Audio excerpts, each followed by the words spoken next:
আজকে পাথারকান্দি রবীন্দ্র ভবনে karate award ceremony programme 2025 এই অনুষ্ঠানের মঞ্চ উপস্থিত আমার গুরুজন পালদা এবং আসাদদা এবং যুব মোর্চার অনিরুদ্ধ মজুমদার, আমার বিজেপির কার্যকর্তা সাব্বির আহমেদ এবং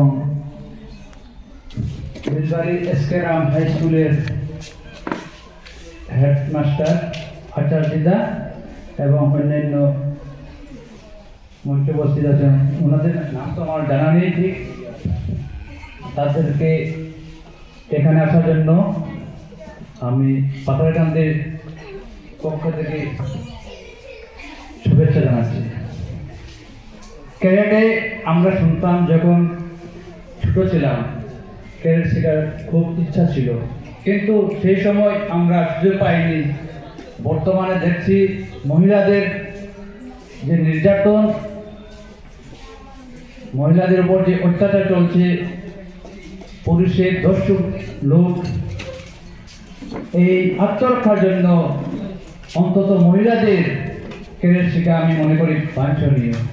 এখানে আজকে উপস্থিত আছেন সবাই ছোট ছোট মেয়ে, কিন্তু পুরুষরা কম। এটাই প্রমাণ হচ্ছে যে মহিলারা ক্যারাটের প্রতি আসক্তি বেড়েছে। কিন্তু ক্যারাটের সঙ্গে আমাদের শিক্ষা ব্যবস্থা উন্নতি করতে হবে। শুধু ক্যারাটে দিয়ে আপনি অগ্রসর হতে পারবেন না। যখন শিক্ষা না থাকবে, তখন আপনি যখন যাবেন বাইরে, মনে করেন দিল্লিতে যাবেন, তখন তো আপনি বাংলাতে কথা বলতে পারবেন না, ইংলিশে বলতে হবে, হিন্দিতে বলতে হবে। তাই সব কিছুতেই আপনারা ব্যালেন্স নিয়ে চলতে হবে।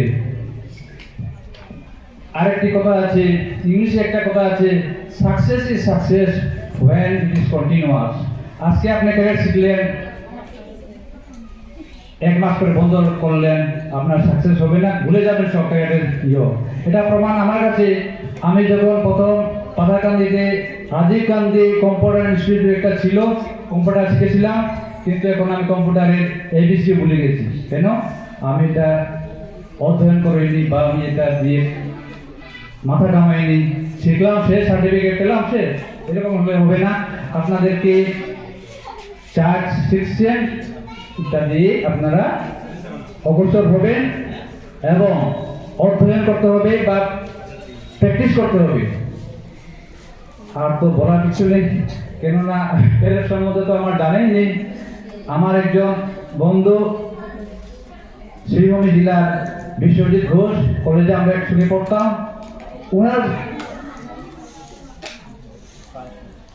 উনি যখন কলেজে একটা গন্ডগোল হয়েছিল, তখন উনি একাই আমাদেরকে শেল্টার দিয়েছে। এই সময় আমি বুঝতে পেরেছিলাম যে ক্যারাটের কত বড় একটা হাতিয়ার, সেলফ ডিফেন্স হাতিয়ার। উনি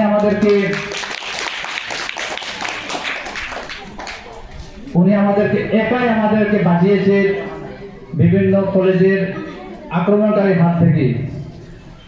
উনি একজন ব্ল্যাক বেল্টের অনেক উপরে নিয়েছেন, উনি রেফারি করছেন, international wise referee Biswajit Ghosh. বর্তমানে তিনি এখন রাজনীতি অঙ্গিনায় কংগ্রেস করছেন, সে অন্য জিনিস। কিন্তু ওনার কাছ থেকে আমার অনেক শেখার প্রয়োজন ছিল, কিন্তু শিখে তখন আমি সেগুলা দিয়ে মাথা ঘামাই, পড়াশোনায় ব্যস্ত ছিলাম।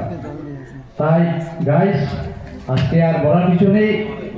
আপনারা ক্যারাটে শিখছেন, মনোযোগ দিয়ে শিখুন, পাশাপাশি পড়াশোনা দিয়ে মনোযোগ দেবেন। এই আশা রেখে আমি আমার সংক্ষিপ্ত বক্তব্য শেষ করছি। নমস্কার, ধন্যবাদ।